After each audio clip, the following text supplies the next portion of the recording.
Uma boa tarde a todos, na paz do Senhor. E eu vou dar continuidade na leitura do Evangelho de João, finalizando hoje os últimos 14 versículos do capítulo de número 19. Em português, nós temos 3 novos subtítulos. O primeiro é a morte de Jesus, o segundo é um soldado fura o lado de Jesus e o terceiro é o sepultamento de Jesus. Em inglês, vamos ter apenas 2 subtítulos, que o primeiro é Jesus Dies e o segundo é Jesus is Buried. Primeiro em inglês, depois em português, Gospel of John, chapter 19, verses 28 to 42. After this, Jesus knew that everything had been done, so that the scripture would come true. He said, I am thirsty. There was a jar full of vinegar there, so the soldiers soaked a sponge in it, put the sponge on a branch of hyssop plant, and lifted it to Jesus' mouth.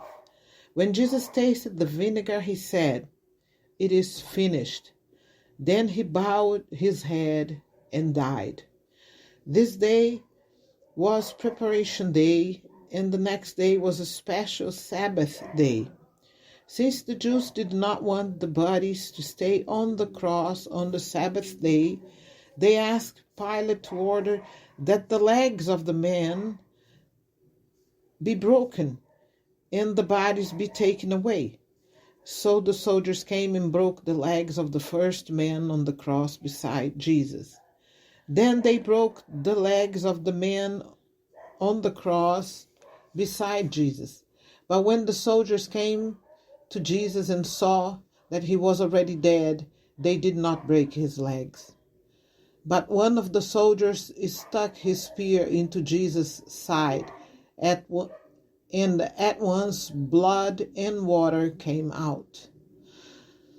The one who saw this happen is the one who told us this. And whatever he says is true. And he knows that he tells the truth. And he tells it so that you might believe. These things happen to make the scripture come true. Not one of his bones will be broken. And another scripture says, they will look at the one they stabbed. Jesus is buried.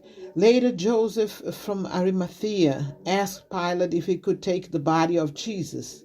Joseph was a secret follower of Jesus because he was afraid of the Jews. Pilate gave his permission, so Joseph came and took Jesus' body away. Nicodemus, who earlier had come to Jesus at night, went with Joseph. He brought about 75 pounds of myrrh and aloes. These 2 men took Jesus' body and wrapped it with the spices in pieces of linen cloth, which is how the Jewish people buried the dead. In the place where Jesus was crucified, there was a garden. In the garden was a new tomb that had never been used before. The men laid Jesus in that tomb because it was nearby, and the Jews were preparing to start their Sabbath day. Agora em português. Agora Jesus sabia que tudo estava completado.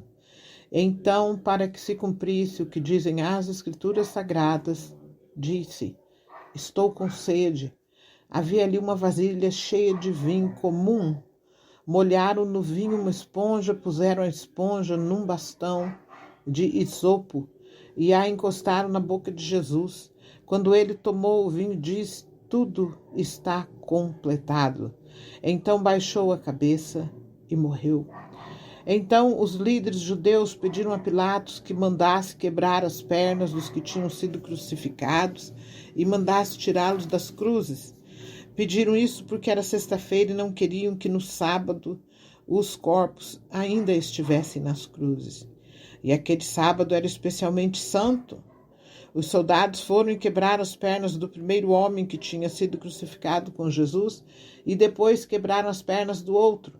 Mas quando chegaram perto de Jesus, viram que ele já estava morto e não quebraram as suas pernas. Porém, um dos soldados furou o lado de Jesus com uma lança.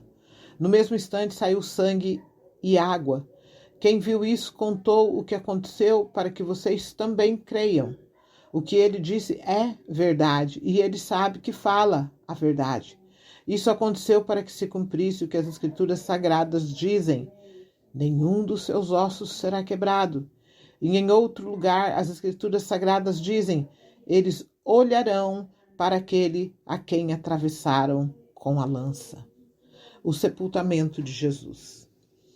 Depois disso, José, da cidade de Arimateia, pediu licença a Pilatos para levar o corpo de Jesus. José era seguidor de Jesus, mas em segredo, porque tinha medo dos líderes judeus. Pilatos deu licença e José foi e retirou o corpo de Jesus. Nicodemos, aquele que tinha ido falar com Jesus à noite, foi com José, levando uns 35 quilos de uma mistura de aloés e mirra. Os dois homens pegaram o corpo de Jesus e o enrolaram em lençóis nos quais haviam espalhado essa mistura. Era assim que os judeus preparavam os corpos dos mortos para serem sepultados. No lugar onde Jesus tinha sido crucificado, havia um jardim com um túmulo novo onde ninguém havia sido colocado. Puseram ali o corpo de Jesus porque o túmulo ficava perto e também porque o sábado dos judeus ia começar logo. Amém. Então aqui nós vemos, nesses últimos 14 versículos do capítulo 19, né, o culminar, né, do sacrifício do Senhor Jesus por você e por mim, né? Ali o Senhor foi rejeitado, foi humilhado, né? Foi cuspido, ele foi torturado, né? Ele morreu a pior morte, a morte mais vergonhosa da época, né? Não existia uma morte mais vergonhosa do que essa na cruz, né? E ele sofreu tudo aquilo por uma humanidade que decidiu lá atrás, no início de todas as coisas, quando Deus criou, né, o homem e a mulher, e os deu o poder de livre escolha, a autonomia, mas ele não deu só esse poder de livre escolha, ele também nos dotou de uma capacidade de raciocínio, uma capacidade analítica. Nós, seres humanos, temos por Deus uma capacidade de analisar. É isso que nos diferencia dos animais, ou pelo menos deveria nos diferenciar, né?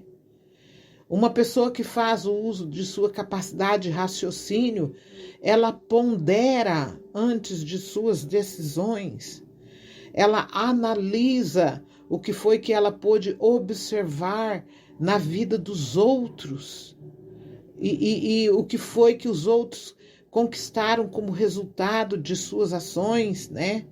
Então, uma pessoa que pondera, uma pessoa sábia, uma pessoa prudente, né?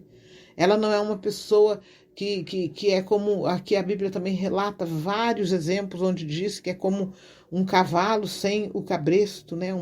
Um animal desgovernado, né? Então, Deus criou a humanidade, Deus interagia com o homem, com a mulher que ele fez, Deus aconselhava, né?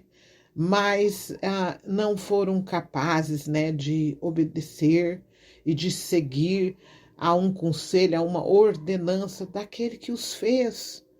O Senhor Deus deu a eles livre acesso a todas as coisas que ele criou, mas apenas os orientou que não deveriam comer dos frutos de uma das árvores, né? E na verdade, eu devo dizer às irmãs e os irmãos e aos amigos que me ouvem, que muito embora eu tenha 46 anos neste caminho da salvação, né? Que aos 16 anos o Senhor me esclareceu, né? Tantas dúvidas que eu tinha depois de ter ido no sepultamento do meu avô, né? Com apenas 10 anos. E aquelas questões ficaram na minha vida até os 16, até que eu ouvi uma pregação que Cristo havia sim andado na terra, que isso não era uma lenda, não era uma história, mas foi real, ele andou na terra e morreu em uma cruz para pagar pelos meus pecados, né? E para que quando eu morresse, eu recebesse a vida eterna pertinho de Deus, né? E isso fez sentido na minha cabeça, ainda com apenas 16 anos, né? Então eu já tinha entendido desde os 10 anos que alguma coisa de muito complicada tinha acontecido com a humanidade que Deus criou, né? E mais tarde, então, com o decorrer de todas essas 4 décadas que eu caminho nesse caminho, né, também não foi antes de 2018 que o Senhor começou a me abrir uma janela nova a respeito do fato de que nós carregamos, sim, um DNA do inimigo de Deus, né? Ele está presente em nós, porque por conta daquela desobediência, a humanidade, o Adão e a Eva deram legalidade ao diabo para mesclar na humanidade que Deus criou o seu DNA, né? Mas o que eu quero dizer para as irmãs, os irmãos e os amigos é o seguinte: até hoje, mesmo com essas 4 décadas caminhando neste caminho, eu tenho coisas que eu não compreendo completamente, eu não sei de tudo, ninguém sabe de tudo, né? E a palavra de Deus diz que existem coisas que não nos são reveladas e que talvez Deus nos revelará quando nós sairmos desse patamar carnal, desta vida física, né? Eu entendo, a Bíblia nos traz e nos relata como foi a queda deste inimigo de Deus, né? Que Deus não o criou diabo, ele era um ser de muita luz, né? Mas acontece que houve iniquidade dentro deste ser. Então, uma das perguntas que eu irei fazer para Deus, se Ele quiser me responder o dia que Ele me retirar deste patamar físico, vai ser essa, do tipo assim, como que entrou, né, esta iniquidade ali dentro daquele ser, né? Porque de uma vez, assim, de repente, ele achou que poderia ser maior do que aquele que o fez. Ele achou, não, foi ele que me fez, mas eu sou muito poderoso. Então eu vou tentar ultrapassá-lo nesse negócio aqui, né? Mas foi isso que aconteceu. Foi isso que aconteceu. Então, e ele com isso, Deus nos seus olhos de fogo, porque Deus sempre existiu. Não existe um começo para Deus, né? Ele sempre existiu. Seus olhos são de fogo. Ele detectou essa iniquidade naquele ser, que ele não fez para ser daquele jeito, mas se tornou daquele jeito. Então ele teve que expulsá-lo de sua presença, porque até então ele tinha acesso à presença de Deus, né? E a palavra do Senhor nos diz então que ele foi expulso de lá, né? E uma vez expulso de lá, o que eu entendo, isso aqui eu não li em lugar nenhum, mas é o que eu entendo. Eu penso que ele deva ter pensado assim: tudo bem, eu posso até ter sido expulso de lá, não tenho acesso à presença dele, mas eu vou tentar atingir o objeto de seu amor, ou seja, a humanidade que ele criou, a sua imagem conforme a sua semelhança, né? E assim ele o fez, minha irmã, meu irmão e meus amigos que me ouvem. Foi assim que o diabo fez. Ele não podia mais atingir a Deus, aquele que o fez, mas ele assediou a criatura, né? A humanidade que Deus criou, né? E Eva ali, na sua simplicidade, na sua ingenuidade, né? Naquele jardim, esta serpente foi para assediá-la e conseguiu o seu alvo. Infelizmente, para a tristeza nossa, né, que todos, sem exceção, carregamos esse DNA. Todos nós, olha, eu penso que não foi só eu não que entendi isso, mas eu não acho possível que uma pessoa venha a existir e chegue aos seus 25 anos ou 30 sem nunca ter entendido que alguma coisa de muito errado aconteceu lá atrás. Porque quando nós abrimos a nossa televisão e vemos as notícias, quando nós temos um parente nosso que adentra um hospital por causa de uma enfermidade, de um ataque de coração, de um câncer ou de um acidente que ceifou a vida, nós temos que pensar nessas coisas, que algo de muito errado aconteceu conosco, né? E realmente aconteceu, né? E realmente aconteceu, mas Deus, em seu infinito amor e misericórdia, por cada um de nós, Deus não tem preferidos, Ele não tem prediletos, né? Quando Cristo passou por isso que eu li hoje aqui, né? Que ele foi esbofeteado, foi torturado, lhe enfiaram uma lança, que foi o texto que eu li hoje aqui, né? Tentaram molhar a esponja no vinagre, aqui nessa tradução em português fala que é um vinho simples, né? Um vinho, vinagre mesmo, né? Ele rejeitou, né? Ele rejeitou e tombou a sua cabeça e disse: está consumado. Está consumado. Então Jesus consumou, ele completou aquela missão árdua que o Pai lhe deu, né? E quando ele veio a ser gerado no ventre de Maria, ele recebeu um corpo igualzinho teu, igualzinho meu, minha irmã, meu irmão e meu amigo. Ele sofreu toda a dor que você sofre quando você se machuca, toda a aflição que você sofre quando você adoece. Quando eles torturaram ele, é que ele sofreu toda aquela dor. E foi até o último, as últimas consequências que culminaram com a sua último fôlego de vida, né? Quando ele diz aqui no versículo de número 30, ele tomou o vinho e disse: tudo está consumado. Então baixou a cabeça e morreu, né? Então ele fez isso, minhas irmãs, meus irmãos e meus amigos que me ouvem, para que nós pudéssemos receber de volta o DNA do Pai, para que nós pudéssemos receber de volta o DNA de Deus, o Criador, o nosso Pai Celestial, e que com este DNA novo, com a presença do Espírito Santo, porque aqui, quando Jesus disse que estava consumado, depois nós vamos ler na palavra do Senhor, na sequência aqui desses capítulos, e também no livro de Atos dos Apóstolos, que o Senhor ficou entre os discípulos, entre eles por 40 dias. E nesses 40 dias ele foi orientando eles que haveria sim, que quando ele fosse, enviaria o doce Espírito Santo de Deus para habitar com eles, para habitar neles. Então este sim é o DNA do nosso Pai Celestial que nos criou lá no começo, né? Então quando nós recebemos o Salvador, quando nós entendemos toda a complicação que aconteceu conosco, né? E que houve uma disputa, sim, entre o inimigo de Deus e aquele que o criou, que é o próprio Deus. Houve uma disputa terrível, né? A palavra do Senhor nos relata que o inimigo, quando ele deixou de ser aquele anjo de luz e se tornou o inimigo de Deus, ele arrastou consigo 1/3 dos anjos, dos seres celestiais, né? Que hoje nós entendemos pela palavra de Deus que são os demônios, né?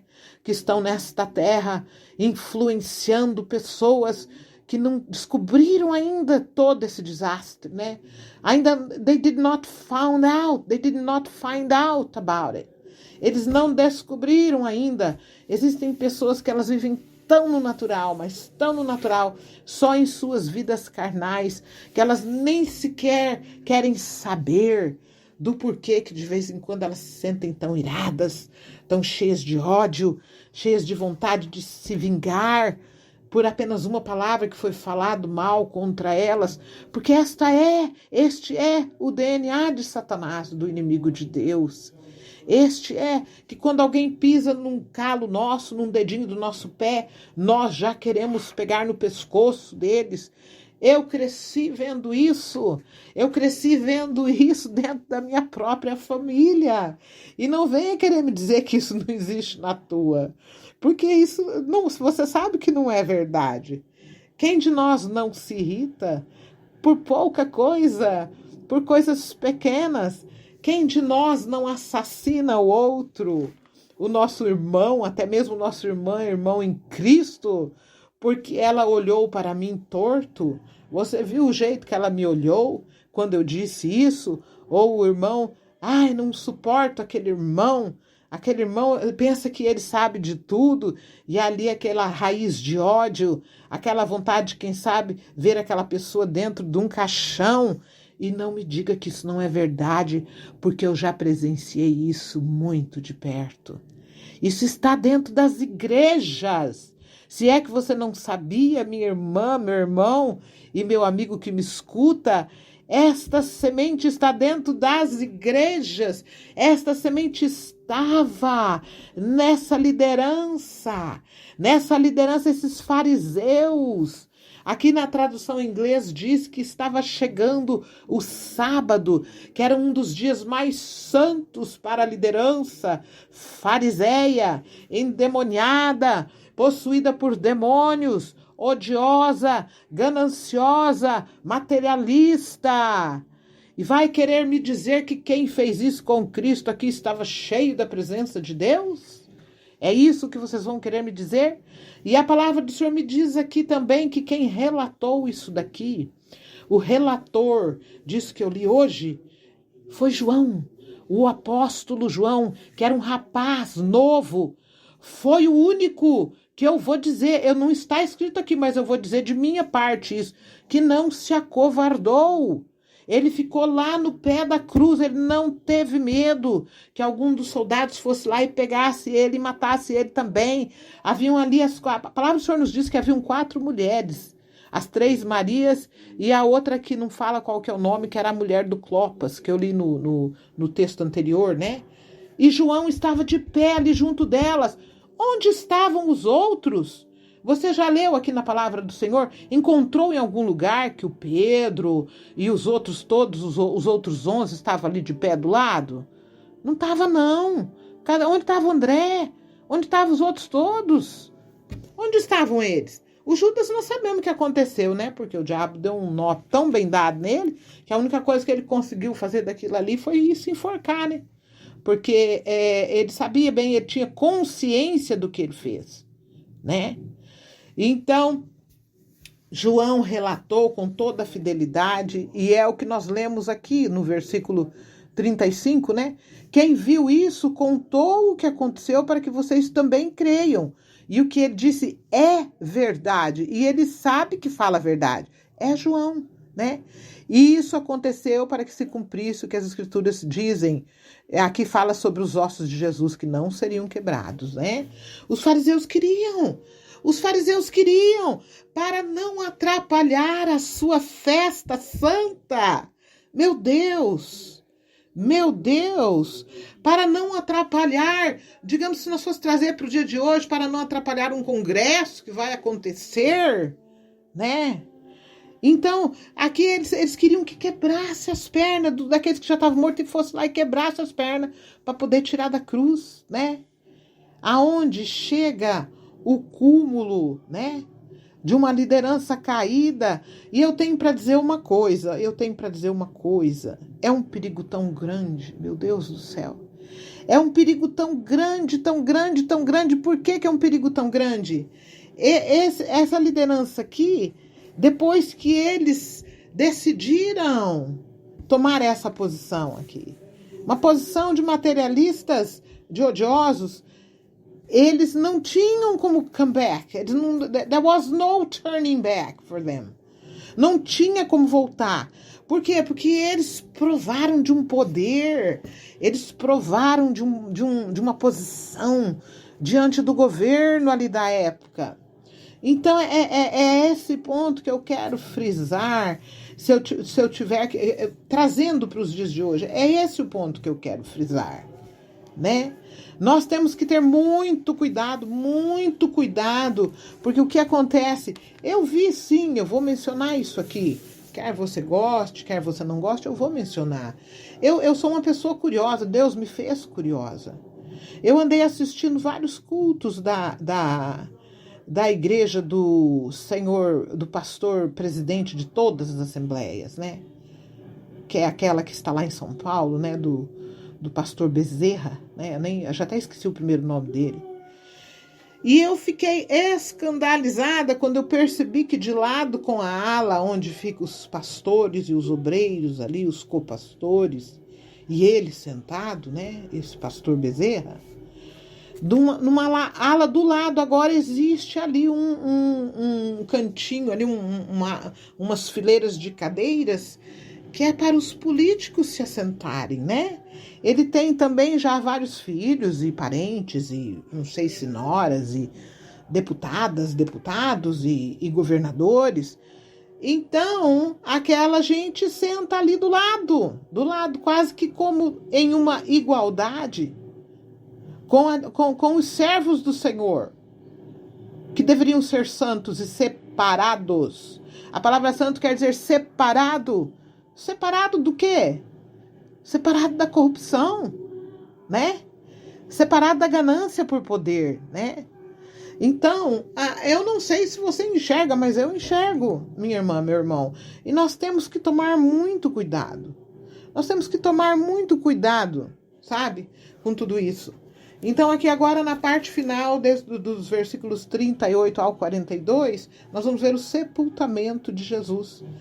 Aí, depois disso, José, né, de Arimateia, pediu licença a Pilatos para retirar o corpo, né? E aqui, entre parênteses, em português, fala que ele era seguidor de Jesus, mas em segredo, porque ele tinha medo dos líderes judeus. Olha esta situação aqui, né? Serviu ao Senhor em segredo. Então, essa liderança dessa época aqui, ela tinha poder. Ela tinha poder. Ela poderia desgraçar com a vida das pessoas, né? E no mundo físico, eles desgraçaram com a vida do Filho de Deus. Eles acharam que eles tinham desgraçado, né? Mas o que nós percebemos aqui é que eles nem sequer sabiam o que estava por vir para eles depois disso daqui. Para ver como que a mente carnal ela é uma mente cega, né? É uma mente cega. Se você estudar sobre a cobra, sobre a serpente, ela é cega. Ela é cega. Eles acharam que com a morte de Cristo eles iriam ficar no poder, né? Eles iriam... agora acabamos com ele, agora pronto, acabou. Saiu esse daqui, estava enchendo a paciência, se foi, né? Mas eles mal sabiam o que estava para acontecer, né? Aí Pilatos deu licença, José foi e retirou o corpo. Nicodemos, que tinha ido falar com Jesus à noite, então o Nicodemos também, aqui a palavra fala nesse texto de hoje, e nos traz a memória. Por que ele foi conversar de noite, né, com Jesus? Para que a liderança não visse, porque senão eles poderiam fazer a vida dele miserável, eles poderiam trazer problemas para eles, né?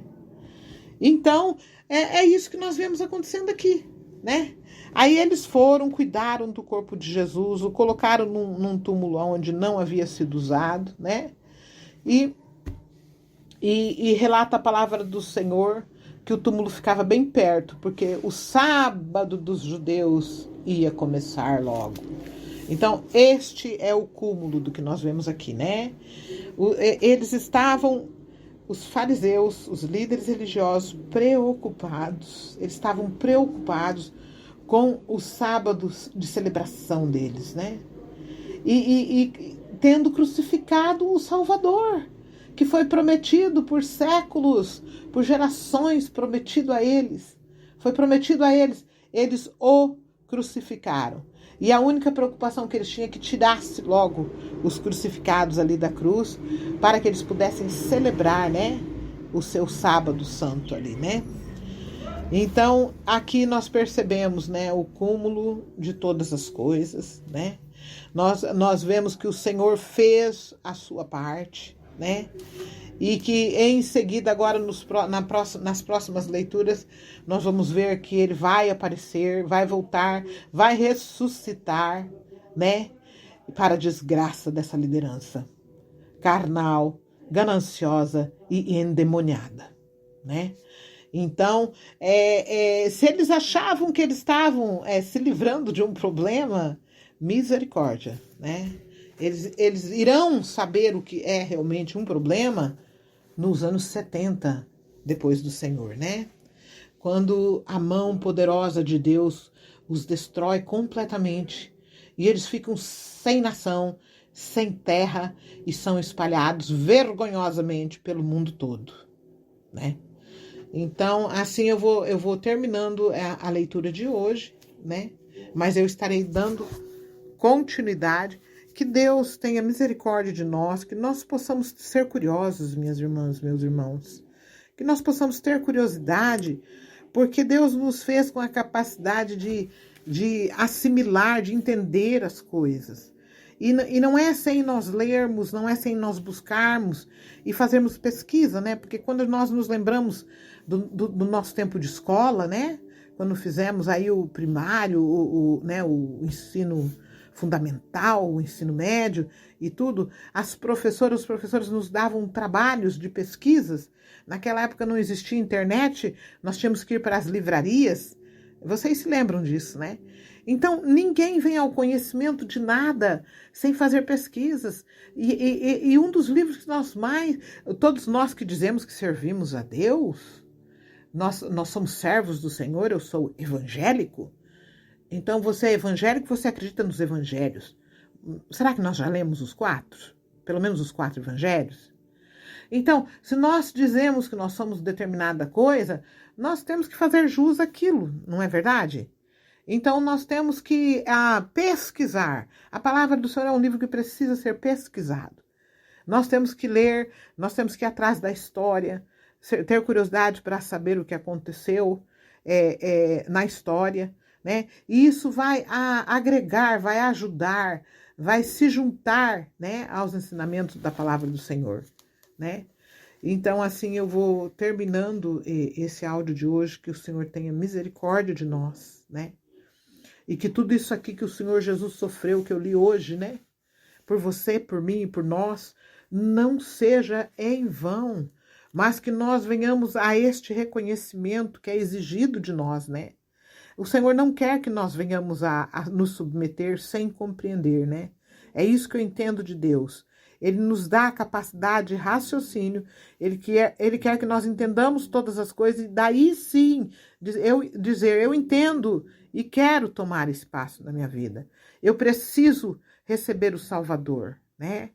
E aí então, com a presença do Espírito Santo, nós iremos conseguir sobrepujar, subjugar esse DNA de Satanás que infelizmente está em todos nós, mesmo depois de ter recebido a presença do Senhor. E se a presença do Senhor não for a mais forte dentro de nós, se nós não dermos lugar para Deus, este DNA, ele vai agir. Ele vai agir. A tendência desse DNA é nos encher de raiva, de ódio, de frustração, de desânimo, de tudo aquilo que é negativo a Deus, de tudo aquilo que não vem de Deus, né? Quando nós falamos de Deus, nós vemos na palavra do Senhor os frutos do Espírito. O que são eles? Paz, alegria, esperança, força, fé, né? E o oposto disso advém deste DNA. Então, se nós não batalharmos, se nós não lutarmos com rendição, o que eu estou dizendo aqui não significa que você não irá sentir esses outros sentimentos, sabe? Tente me entender. Nós iremos sentir esse sentimento de frustração, de azedume. Nós iremos, não adianta. Mas nós temos que saber levar isso aos pés do Senhor. Nós temos que ser sinceros. Não existe necessidade de nós nos apresentarmos diante de Deus e orarmos, ó Altíssimo, tu que habitas nas alturas. Não! Rasgue o seu coração. Eu chego para o Senhor e falo, Senhor, eu estou tão desanimada, hoje eu acordei triste, eu estou me sentindo assim, sem uma esperança de alguma coisa melhor, sabe? É só isso que Deus quer de você. Diga para Ele, fala, não sei o que eu devo fazer, qual a direção que eu devo tomar. Se você for sincero desta forma, Ele vai te responder como um relâmpago, Ele vai comparecer e vai te orientar, porque a sua palavra não pode mentir, né? E há um coração contrito e sincero, a palavra do Senhor diz que Deus jamais desprezará. E outra coisa, não acredite na mentira do inimigo quando ele te diz, você só faz coisa errada, você fica direto irado, você é uma pessoa mentirosa, né? Porque nós iremos nos pegar de vez em quando falando mentiras. Ou será que sou só eu? Será que sou só eu? Muitas pessoas mentem. Mentirinhas. Tem gente até que fala mentira branca. Para mim, toda mentira é preta. Entendeu? Nós não gostamos de arcar com as consequências de falar a verdade. Certo? Aí vem o inimigo e acusa. Ah, você já tá nessa situaçãozinha tua aí, você não vai sair dela. Sabe por quê? Porque você é desse jeitinho aí mesmo, é desse jeito que você é. Olha a sagacidade do bicho. Todos nós temos estes problemas. Nenhum está isento. Não tem, pode ser o pastor mais santo que for, não está isento. Existe aquela necessidade, sim, de continuamente. Por isso que eu digo diariamente. Por que o maná era dado só naquele dia? Isso é um ensino que fica para nós diariamente. Você acordou bem? Tudo bem. Se apresente diante de Deus da mesma forma. Diga para Ele, obrigado, Senhor, porque eu estou com esperança, eu estou com fé. Eu sei que a Tua presença está em mim. Me ajude, Senhor, a negar este DNA que ainda está em mim. Em qualquer circunstância que eu tiver que atravessar neste dia, seja para com a minha própria família ou para com os meus amigos, e no caso de lideranças de igrejas, para com os seus co-líderes, né? Aqueles que estão ali liderando com eles. Tem confusão no meio deles também, eu sei que tem, não adianta querer negar. Não adianta querer negar. Mesmo entre liderança de igrejas, quando existem as suas reuniões, a coisa esquenta lá. Quase que só falta um se socar. Eu sei disso, não adianta querer esconder. Então, nós precisamos relembrar desse texto que eu li hoje. Olha, eu acabei ficando com o áudio longo de novo, mas eu tenho certeza em Deus que haverão pessoas que gostarão de ouvir tudo isso que eu estou falando aqui, certo? Eu só quero que você se lembre de uma coisa. O que Jesus passou foi muito sofrido, viu? Para que você não preste atenção, para que você ignore, para que você não queira se focar muito em tudo isso que ele passou aqui, sabe? Porque mesmo depois de termos recebido essa tão grande salvação, este DNA do diabo tenta aflorar em nós, em todos nós, e não adianta você negar. E não é de um dia para o outro que se escorrega totalmente. Existe um assédio que é devagar, é gradativo. Ninguém está na igreja hoje firme, pulando, fazendo aviãozinho, rodopiando, e uma semana depois está lá fora no mundo se drogando. Não acontece dessa forma. O inimigo tem táticas de assediar uma pessoa devagarzinho. Hoje ele ganha um terreno. É o que se chama em inglês de foothold. Ele pega aquele pequeno terreno. Depois ele vai minando mais uma parte. E depois ele mina a outra parte. De repente, você pode ainda estar até dentro da igreja, mas na qualidade de um fariseu como estes aqui, que mataram o Senhor Jesus, né? Então, assim que Deus tenha misericórdia de cada um de nós, eu vou encerrando esse áudio de hoje, mas eu estarei dando continuidade.